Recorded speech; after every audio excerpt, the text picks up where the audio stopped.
இந்தாங்க. நாலேஜ் வெல்த்ங்கிறதுக்கு அர்த்தம் எனக்கு இப்பதான் புரியுதுமா.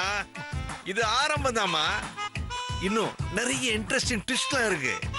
மாற்றுமா வர ஞாயிற்றுக்கிழமை சந்தியாவுடைய அண்ணன் முரளி நிச்சயதார்த்தத்துக்கு நீங்க போக வேண்டாம். எனக்கு சுத்தமா பிடிக்கல. இரு, நான் தான் பேசிக்கிட்டு இருக்கேன்ல. நீ என்ன நினைச்சுக்கிட்டு இருக்க? நாங்க என்னமோ காலைல அலாரம் வச்சு எந்திரிச்சு குளிச்சு ரெடி ஆகி எப்படா நம்மள ஃபங்க்ஷன் கூப்பிடுவாங்க, வாழை மரம் கட்டி சாப்பாடு போடுவாங்க அப்படின்னு வாசல்ல நின்று தேவடு காத்துட்டு இருக்க மாதிரில பேசுற நீ. இந்த பார், நீ 1000 சொல்லு, எங்க பிளெஸிங் உனக்கு வேணும்னு நீ நினைச்சிருந்தேனா நீ வந்து பாத்துருக்கணும். இல்ல இப்பெல்லாம் நீ வந்து என்ன பிரயோஜனம்? நீ இப்ப வரவே வேண்டாம். என்கேஜ்மெண்ட்டுக்கு பையனையும் மருமகளையும் அனுப்பிச்சா போதும் நீ டிசைட் பண்ணதுக்கு அப்புறம் இதுக்கு மட்டும் நாங்க எதுக்கு? நிஜமாவே ஏதோ தப்பு நடந்து போச்சு, இனிமே அப்படியெல்லாம் நடக்கக்கூடாது அப்படின்னு நீ மனசார நினைச்சேன்னா, நாங்க நேரில் வந்து வாழ்த்தணும் அப்படின்னு நீ ஆசைப்பட்டேன்னா, முறைப்படி எங்களை மதிச்சு மரியாதை கொடுத்து வந்து கூப்பிடு, அப்ப நாங்க வரோம். இப்ப நீ என்ன சொன்னாலும் நாங்க என்கேஜ்மெண்ட்டுக்கு வரதா இல்ல. ஏதோ நீ இவ்வளவு தூரம் கெஞ்சி கேட்கறதுனால என் பையனையும் சந்தியாவையும் மட்டும் வேணா அனுப்பி வைக்கிறேன்.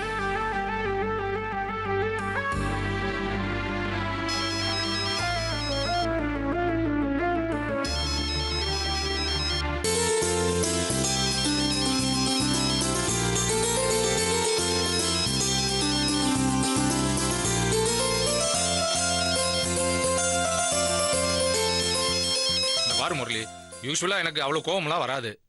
ஆனா இப்ப நீ பண்ண விஷயத்தினால நானே ரொம்ப கோவமா இருக்கேன். என் ஒய்ஃபை பத்தி கேட்கவே வேண்டாம், அவ ரொம்ப சென்சிட்டிவ்.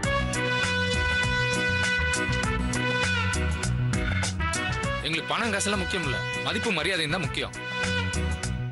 ஆஹா இல்ல, நீ இப்ப என்னதான் மன்னிப்பு கேட்டு கூப்பிட்டாலும் நாங்க வரதா இல்ல. இனிமேலாவது மரியாதை நடந்துக்க. என்னம்மா, நம்ம அவ்வளவு திறந்தாழ்ந்த போயிட்டோமா? நமக்கு கௌரவம் தான் முக்கியம்.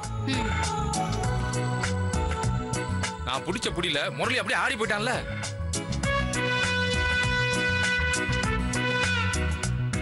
சந்தியா, நீ டிஃபன் எடுத்து வைமா.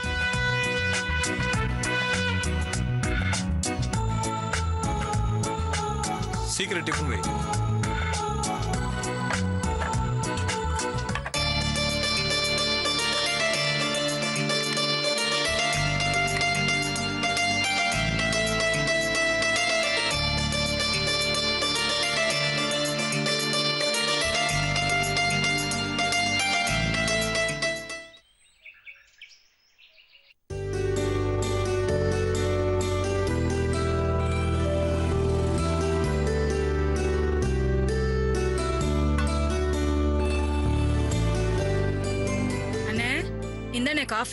காஃபி சாப்பிட்டு ஸ்நாக்ஸ் சாப்பிடுனே. பரவாயில்லமா இருக்கட்டும். என்னென்ன நீ உனக்காக ஃப்ரெஷ்ஷா டிகாஷன் போட்டு காஃபி கலந்து எடுத்துட்டு வந்திருக்கேன், சாப்பிடுனே. ஏமா, இந்த காராசேவன் காஃபிக்குமா வண்டியில இவ்வளவு பெட்ரோல் போட்டுக்கிட்டு செங்கல்பட்டுல இருந்து உன்னை பார்க்க வந்திருக்கேன். இல்ல உன் பொண்ணை விட்டா வேற ஒரு பொண்ணு என் பையனுக்கு இந்த உலகத்துல கிடைக்காதா? ஏதோ அம்மா வந்து கனவுல சொல்லிச்சு, உறவுக்காரங்களாம் சொன்னாங்களேன்னு பழைய விஷயங்கள் எல்லாத்தையும் மறந்துட்டு உன்னை பார்க்க வந்திருக்கேன். உன் புருஷன் ஒண்ணுமே சொல்லாம பிடி கொடுத்து பேச மாட்டேங்கிறேன்னு. என்ன பண்ண சொல்ற? பொண்ணு காலேஜ் முடிச்சதுக்கு அப்புறம் தான் கல்யாணங்கிறாரு. மீறி ஏதாவது பேசினா, எனக்கு ஏதாவது ஒண்ணு ஆயிடுச்சுன்னா நீ வெறும் 10ஆம் கிளாஸ் ஃபெயிலு, உனக்கு எவண்டி வேலை கொடுப்பான், நீ என்ன வேலை பார்த்து கரை சேர்க்கறது உன் பொண்ணுன்னு இல்லாத சட்டம் எல்லாம் பேசுறாருண்ணே. ஏமா, நீ இதையே சொல்லி நீ எவ்வளவு நாளைக்கு காலத்தை விட போற? அன்னைக்கு நான் வீடேறி வந்து பொண்ணு கேட்டப்ப யோசிச்சு என் தங்கச்சி கூட டிஸ்கஸ் பண்ணி ஒரு நல்ல முடிவை சொல்லுங்கன்னு சொல்லிட்டு போனேன். நான் வந்து கிட்டத்தட்ட 1 வாரம் ஆக போகுது. எப்ப போன் அடிச்சாலும் இது மாப்பிள்ளையோட போனா இருக்குமான்னு ஓடி வந்து எடுத்து பார்த்தா ரியல் எஸ்டேட் காரணம் மசாஜ் பண்றவன தான் இருப்பான். என்னடா இத்தனை வருஷம் கழிச்சு மான மரியாதை விட்டுட்டு மன்னிப்பு கேட்டதுக்கு அப்புறம் கூட பொண்ணு தரங்கிறதுக்காக ஒரு போன் பண்ண வேண்டாம், இல்லன்னு சொல்றதுக்காவது ஒரு போன் பண்ணல இல்லையா? நான் வேற சும்மா இல்லாம என் பையன் அசோக் கிட்ட ஆசையை கிளப்பி விட்டேன். காலையில எந்திரிச்சா என்னப்பா ஆச்சு என்னப்பாச்சுன்னு ஏன் உசர வாங்குறான். வெயிட் பண்ணடா, நமக்கு எல்லா ரைட்ஸும் இருக்கு, சரிப்பட்டு வரேன்னா தூக்கிட்டு வந்து தாலி கட்டலான்னு சொல்லியிருக்கேன்.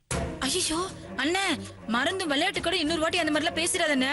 இது மட்டும் அவர் காதுல விழுந்தா அப்புறம் நம்ம இப்படி உட்காந்து பேசிட்டு இருக்கோமே, அதுவும் கட் ஆயிடும். பின்ன என்னம்மா, ஏதோ சொத்து விஷயத்துல தகராறு, அது கோர்ட் வரைக்கும் போய் தீர்ப்பாச்சு. அதனால 2 குடும்பத்துக்கு இடையில சின்ன மனக்கசப்பு இருந்தது. நான் இல்லைன்னு சொல்லல. அது யாரோட நலம்? நம்ம தாத்தாவோட தானே. சரிங்க, இனி சண்டை வேணாம். நாம ஒண்ணுக்குள்ள ஒண்ணாயிட்டோம். இந்த நிலத்துல நீங்களே பயிர் போட்டு விவசாயம் பண்ணுங்கன்னு என்கிட்ட கொடுத்தார. எவனோ வெளியாள் வந்து நம்ம பாட்ட நிலத்துல 3 போகம் விவசாயம் பண்ணி நல்லா சம்பாதிக்கிறான். அவன் கொடுக்குற குத்தகை பணத்தை நான் கொடுக்க மாட்டேனா? கூட பிறந்த தங்கச்சி, நீ என்னைக்காவது உன் புருஷன் கிட்ட சொல்லிருக்கியா? சொல்லு. அண்ணே, நிலத்தை பொறுத்த வரைக்கும் ஆறுமுக அண்ணன் கிட்ட தான் குத்தகைக்கு விட்டுருக்காரு. அவர் ரொம்ப நல்லவர்ண்ணே.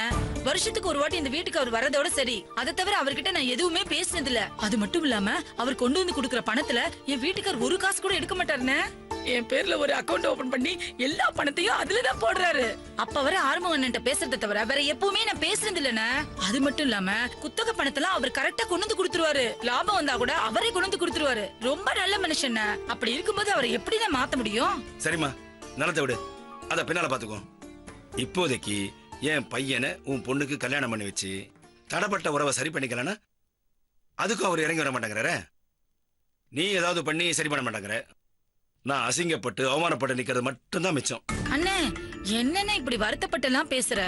அவர் ஒண்ணு மொத்தமா பொண்ணை குடுக்க மாட்டேன்னு சொல்லலையேண்ணே. படிப்பு முடியட்டும் தானே சொல்றாரு. இப்படி எல்லாம் வருத்தப்படாதண்ணே. முதல்ல இந்த காப்பிய குடினே. இருக்கட்டுமா அம்மாடி, அவருக்கு என் பையனுக்கு பொண்ணை கொடுக்கறதுல துளி கூட இஷ்டம் இல்ல. அன்னைக்கு அவர் பேசுறதுல இருந்து எனக்கு நல்லா புரிஞ்சு போச்சு. உண்மையிலேயே அவருக்கு அக்கறை இருந்தா என்ன சொல்லிருப்பாரு? வேணா நிச்சயதார்த்தம் மட்டும் இப்ப பண்ணிக்குவோம், கல்யாணத்தை படிப்பு முடிஞ்சதுக்கு அப்புறம் வச்சுக்கலாம் சொல்லிருப்பார்ல. அதை விட என் பையன் சொல்றான், அப்பா காவியா படிக்கிற படிப்பை காலேஜுக்கு போகாமலே கரஸ்பாண்டன்ஸ்லயும் படிக்கலாங்கிறான். அப்படி ஒரு வழி இருந்தா நானே கல்யாணம் பண்ணி படிக்க வச்சுட்டு போறேன். இப்போ பெரியவங்களே தள்ளி நின்று ஒட்டு உறவு இல்லாம பேசிட்டு இருக்கோம். அப்ப சின்னஞ்சிறுசுங்க நிலைமை என்ன யோசி? ஒண்ணுமே புரியாம குழம்பு போய் நிக்கிறாங்களே. பேருக்கு தான் அத்தை பொண்ணு மாமா பையனு பேரு. 2 பேரும் பொது இடத்துல எதேச்சியா பார்த்தா கூட ஒருத்தருக்கு ஒருத்தர் தெரியாம அந்நியமா போயிடுவாங்களே. உனக்கு நம்ம உறவு தொடரணும்னு நினைச்சேன்னா, அம்மா ஆசைப்பட்டது நடக்கணும் நீ விரும்பினா, ஏன் அவங்க 2 பேரையும் நம்ம தனியா சந்திக்க ஏற்பாடு பண்ணக்கூடாது? பார்க்கட்டும், பேசட்டும். பிடிச்சிருந்தா அப்புறம் மாப்பிள்ளை கிட்ட பேசுவோம். இல்லையா சொந்த பந்தமாவது அவங்க 2 பேரும் பழகிட்டு போட்டுமே. நம்ம காலத்துக்கு பிறகு ஒரு ஆத்திர அவசரத்துக்கு பக்கத்து வீட்டுக்காரைய கூப்பிடுவாங்க. சொந்தக்காரனால தானே உரிமையோட கூப்பிட்டு ஏதாவது பண்ண முடியும்.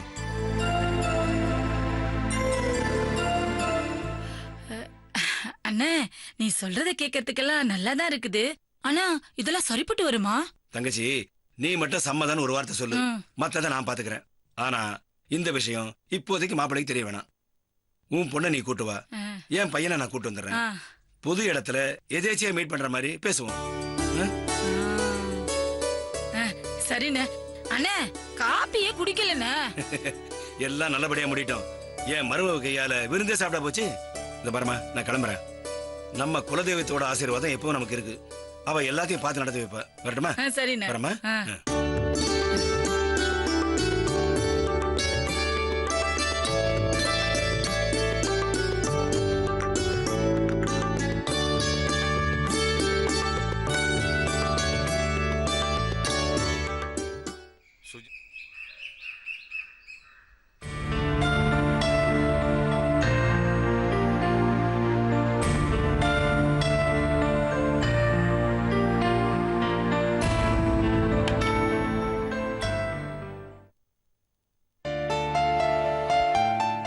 என்னன்னா இது?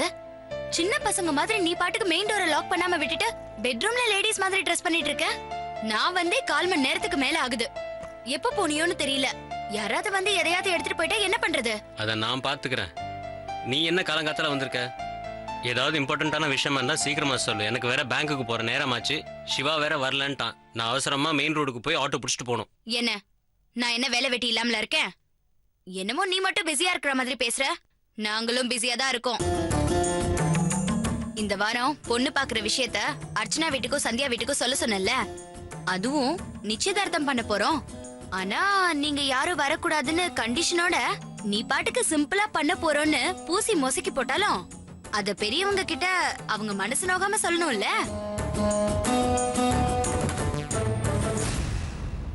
இங்க நீ வாட்ச் பாக்குறது பெரிய விஷயம் இல்ல. அங்க நீ வாட்ச் பண்ணிருக்கணும். அர்ச்சனா அத்தை மாமாவாது சின்னதா வருத்தம் இருந்தாலும் அதை பெருசா வெளிக்காட்டிக்காம பொண்ணோட போட்டோ மட்டும் காட்டணுங்கிற கண்டிஷனோட விட்டாங்க. ஆனா சந்தியா வீட்ல அவங்க மாமியார் கிட்ட பேசுறது இருக்கே, அதுக்கு ஜூல சிங்கத்தோட கூண்டுக்குள்ள போய் சிங்கத்தோட டீ சாப்பிட்டுட்டு வந்துடலாம். விஷயத்த சொன்னதும் அவங்க எரிச்ச மாதிரி பார்த்த பார்வை இருக்கே, நல்ல வேலை வெயில் தால ஈவினிங் போனதுனால நான் தப்பிச்சேன். நீ நம்புறியோ நம்பலையோ எனக்கு தெரியல, அவங்க கிட்ட பேசிட்டு வந்து நேரா ஜூஸ் கடைக்கு போய் தொடர்ந்து 3 ஜூஸ் குடிச்சதுக்கு அப்புறம் தான் படபடப்பே அடங்குச்சு. ஏன் இப்பெல்லாம் எதுக்கு எடுத்தாலும் எரிஞ்சு விழறாங்கன்னே தெரியல. ஏதோ சந்தியாவுக்காக பொறுமையா இருக்க வேண்டியதா இருக்கு. சரி இரு, 2 வீட்டுக்கு இன்ஃபார்ம் பண்ணிட்டல, நல்லதா போச்சு. கிளம்பலாமா? என்னன்னு உன் தங்கச்சி கிட்ட பேசுற மாதிரியா பேசுற? நீ என்ன ஸ்கூல்லயா படிச்சிட்டு இருக்க? லேட்டா பொண்ணு டீச்சர் அடிப்பாங்கன்றதுக்கு பேங்க் தானே, ஒரு ஆத்திர அவசரத்துக்கு கொஞ்சம் லேட்டா போனா என்ன, மெமோவா கொடுத்துட்டு போறாங்க. இதுதான் உன்னுடைய ப்ராப்ளமே. மத்தவங்க சிரமத்தை புரிஞ்சிக்கவே மாட்டேன். நீயா பேசிக்கிட்டே இரு. இப்ப நீ பேசின விஷயத்த போன்ல பேசிருக்க முடியாதா? இப்ப மட்டும் கிரஹாம் பெல் உயிரோட இருந்தா வர்றது வரட்டும்னு உன்னை ஒரு வழியே பண்ணிருப்பான். சரி சரி சரி, இதுக்கும் நீட்டி முழுக்கி பேசுறாதம்மா, என்ன மன்னிச்சிரு. வேற ஏதாவது விஷயம் இருக்கா, இல்ல நம்ம கிளம்பலாமா? ஒன்னு சொல்லி தப்பில்லன்னு என் நெத்தில அப்படி எழுதி இருக்கு. மத்த தங்கச்சிங்க மாதிரி விட்டேத்தியா இல்லாம இழுத்து போட்டுக்கிட்டு உனக்கு ஒரு நல்லது பண்ணி. பிருந்தா ப்ளீஸ், நான் தான் சாரின்னு சொல்லிட்டேன்ல, வேற ஏதாவது இருந்தா சொல்லு. இல்ல இங்கே இருந்து ரெஸ்ட் எடுத்து யோசி. நான் லஞ்ச் கூட ரெடி பண்ணி வச்சிருக்கேன். ஈவினிங் கண்டிப்பா வந்து மிச்சத்தை கேட்டுக்கிறேன் ப்ளீஸ். அப்படியா? நீ கிளம்பு, நானும் கிளம்புறேன். சண்டே என்ன பண்றோம் எப்படி பண்றோங்கிறத நீயே பிளான் பண்ணி மத்தவங்களுக்கும் சொல்லிடு. அப்படியே முடிஞ்சா எனக்கும் சொல்லிடு. இல்ல நான் யார்கிட்டயாவது கேட்டு தெரிஞ்சுக்கிறேன். அவரு அடிக்கடி சொல்லுவாரு, எவ்வளவு பட்டாலும் உனக்கு புத்தி வராதுன்னு. அது சரியாதான் இருக்கு. எனக்கு என்ன வந்தது, வா போலாம்.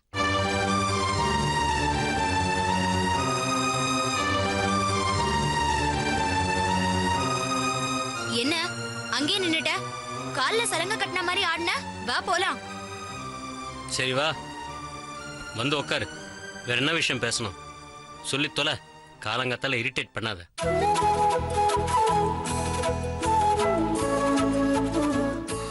பின்ன நீ அப்படி பேசினா எனக்கு எப்படி இருக்கும்? என்ன விஷயங்கிறது முதல்ல சொல்றியா? இங்க பாருன, நீ பொண்ணு வீட்டுக்காரங்க அட்ரஸ வாங்கி அவங்க உங்களுக்கு எஸ்எம்எஸ் பண்ணிடு, அவங்க வந்துட்டோன்னு சொன்ன. அதெல்லாம் சரியா வராதுன்னு. அண்ணா நகர் பெரிய ஏரியா, இப்ப நிறைய இடத்துல 1 வே வேற பண்ணிட்டாங்க. அட்ரஸ் தேடுறோன்னு ஆளாளுக்கு அண்ணா நகரை சுத்திட்டு இருந்தா நல்ல நேரம் முடிஞ்சிராதா? அதனால எல்லாரும் இங்க வந்து அசம்பிள் ஆகி ஒன்னா போயிடுவோம். Sandhya car Archana car 2 car இருக்குல்ல, முத காரை ஃபாலோ பண்ண சொல்லிடுவோம். அப்போ நேரத்துக்கும் போயிடலாம். நம்ம ஒரு காரை ஏற்பாடு பண்ற செலவும் மிச்சமாயிடும். எப்படி என் ஐடியா? சகிக்கல. இத பார், அனாவசியமா நான் யாரையும் மிஸ்யூஸ் பண்ண விரும்பல. நல்ல விஷயத்துக்கு செலவு பண்றதுக்கு எதுக்கு கணக்கு பார்க்கணும்? எல்லாரையும் அண்ணா நகர் சரவணா பவனுக்கும் வர சொல்லிருவோம். அங்கிருந்து ஒன்னா போயிருவோம், அவ்வளவுதானே. என்ன அங்க வரதுக்கு யாராவது ஒருத்தர் லேட் ஆனாலும் விஷயம் சொதப்பிடும்ல, அதுக்காக தான் சொல்றேன். சரி, அது என்னவோ நீயே சொல்லிடு. இல்லண்ணா, நான் சொன்னா அவங்க வீட்டுக்காரங்க யோசிக்கிறாங்களோ இல்லையோ, அர்ச்சனாவும் சந்தியாவும் ஏதாவது கிறுக்கு மாதிரி யோசிப்பாங்க. இதுவே நீ சொன்னா கோர்ட் ஜட்ஜ்மெண்ட் மாதிரி அப்பீல் வாய்தா எதுவுமே இருக்காது. சரி, நான் பேசுறேன். டைம் ஆச்சு, கிளம்பலாம்.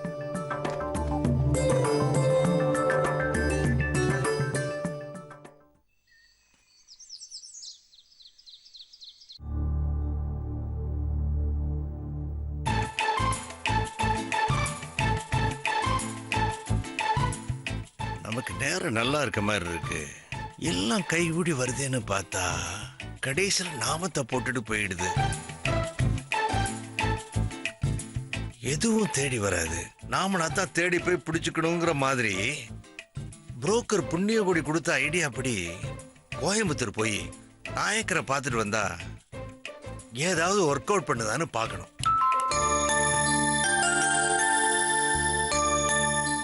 நல்ல சகனம் தான். அங்க போயிட்டு வர்றதா இருந்தா ஒரு 5000 ரூபாய் வேணுமே.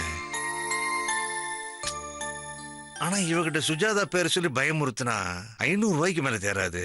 என்ன பண்ணலாம்?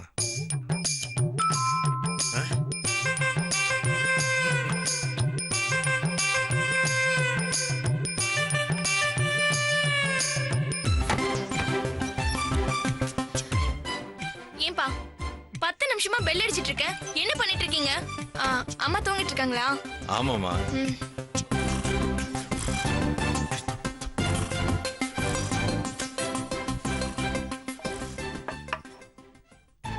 விஸ்வநாதா, உனக்கு பணம் வேணும்னு உடனேயே தானா பெருமாள் ஒரு ஆளை அனுப்பி வச்சிருக்காரு. சரியான சான்ஸ், போய் அசத்து. விஸ்வநாதா, உனக்கு பணம் வேணும்னு உடனேயே தானா பெருமாள் ஒரு ஆளை அனுப்பி வச்சிருக்காரு. சரியான சான்ஸ், போய் அசத்து.